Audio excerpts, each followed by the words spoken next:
तो वो गुरु कृपा दे, भगवान कृपा दे, राधा रानी कृपा दे, पर कहाँ दे?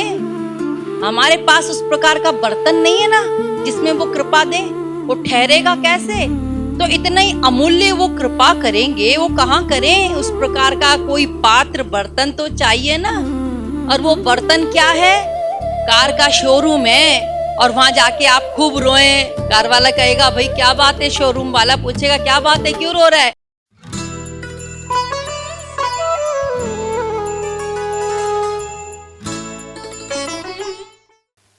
सभी भक्तों को राधे राधे।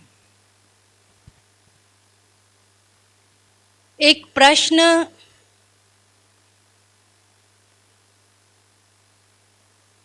किसी ने किया है कि दीदी जी ये बताइए कि भगवान तो अकारण करुण है, फिर हम सब जीवों को इतना दुखी परेशान कैसे देखता है? वो कृपा क्यों नहीं करता? और फिर हमसे साधना क्यों करवाता है?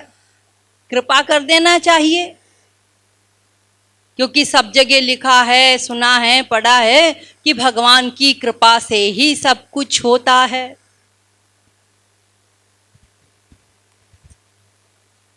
देखिए, जगह जगह पर शास्त्रों में, वेदों में कृपा शब्द आया है।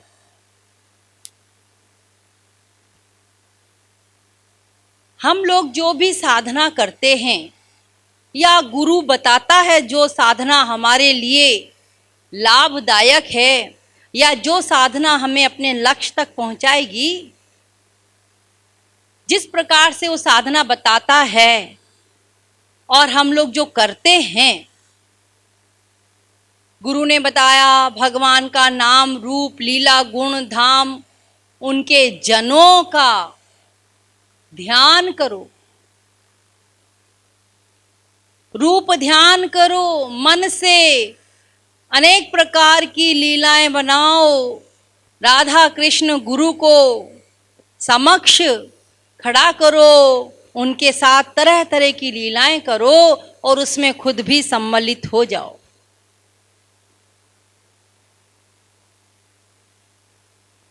भगवान के सामने, गुरु के सामने रो रो करके उनसे उनकी ही कृपा की भीख मांगनी है। उनका शब्द स्पर्श रूप रस गंध, उनका सानिध्य मांगना है। अब रो रो करके जो हम साधना करेंगे, तो वो रोना उनकी कृपा का कोई मूल्य नहीं है। जो हम सोचें कि भाई हमने साधना की तो उन्होंने कृपा की, और वो तो अकारण करुण है, हमने साधना की तब कृपा की। अरे वो साधना हमारी, वो कृपा का मूल्य नहीं है, वो तो मुफ्त में देते हैं, कृपा करते हैं। लेकिन हम जो साधना करते हैं, तो वो गुरु कृपा दे, भगवान कृपा दे, राधा रानी कृपा दे, पर कहाँ दे? हमारे पास उस प्रकार का बर्तन नहीं है ना जिसमें वो कृपा दे।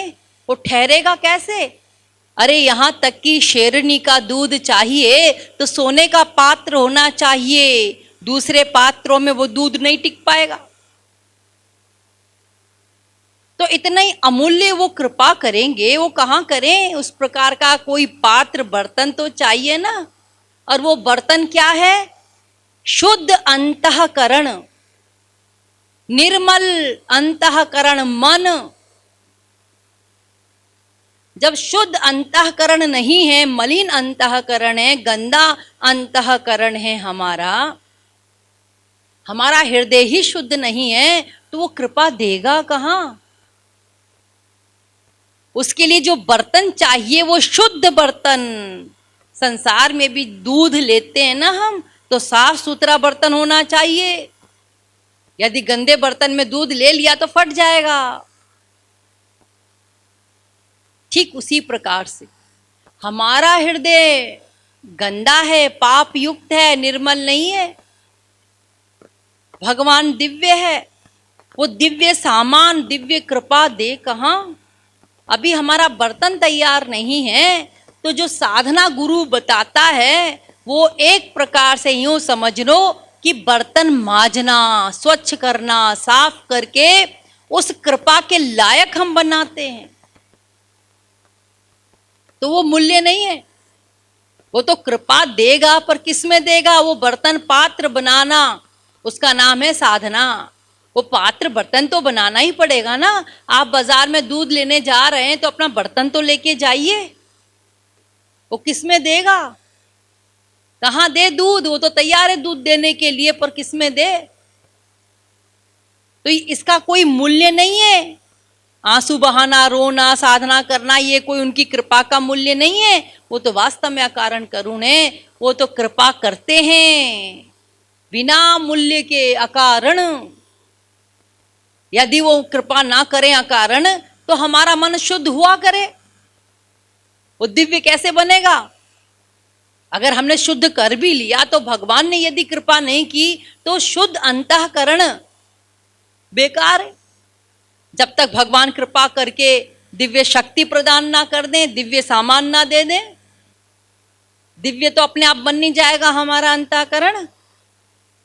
ये तो भगवान गुरु जब सामान देगा, दिव्य सामान देगा, भगवदीय सामान देगा, तभी तो हमारा अंतःकरण शुद्ध निर्मल। तो हमने चलो साधना करके बना लिया, लेकिन दिव्य कैसे बनेगा?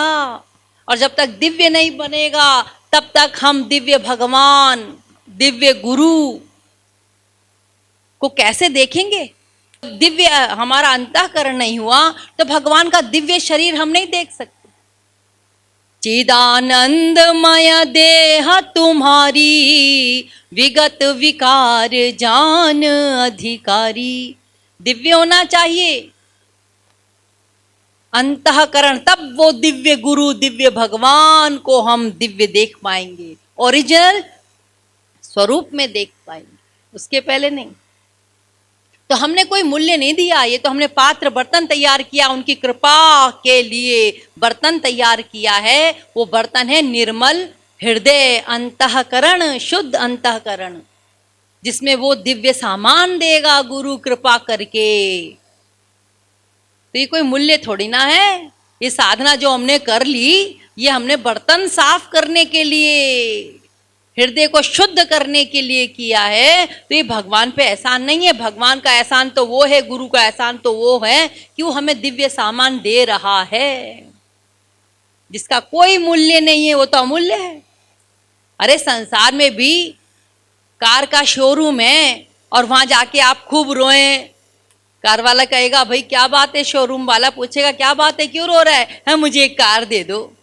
अरे भाई ऐसे कैसे दे दे, मूल्य लेकर आ तब देंगे। आप कहेंगे नहीं मैं रो तो रहा हूं, देखो दे दो ना कार। तो संसार वाले नहीं देंगे आपको, उसका मूल्य चुकाओ तब देंगे।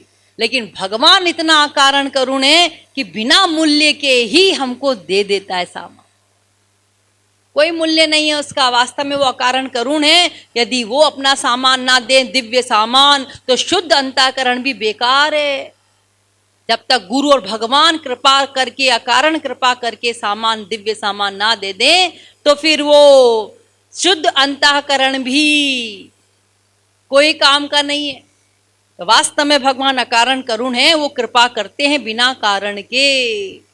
हम जो साधना करते हैं ये भगवान पे कोई एहसान नहीं है, ये तो हमने खाली बर्तन तैयार किया है, उस बर्तन में वो दिव्य सामान मिल जाए इसलिए केवल।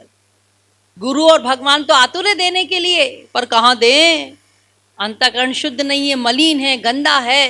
वो जब साधना करते हैं, रोते हैं, भगवान को पुकारते हैं, उनका ध्यान करते हैं, वैसे वैसे हमारा अंतःकरण शुद्ध होता है, निर्मल होता है, भगवान की कृपा के लायक बनता है, तब वो कृपा करते हैं। यह है इसका अर्थ। सबको राधे राधे।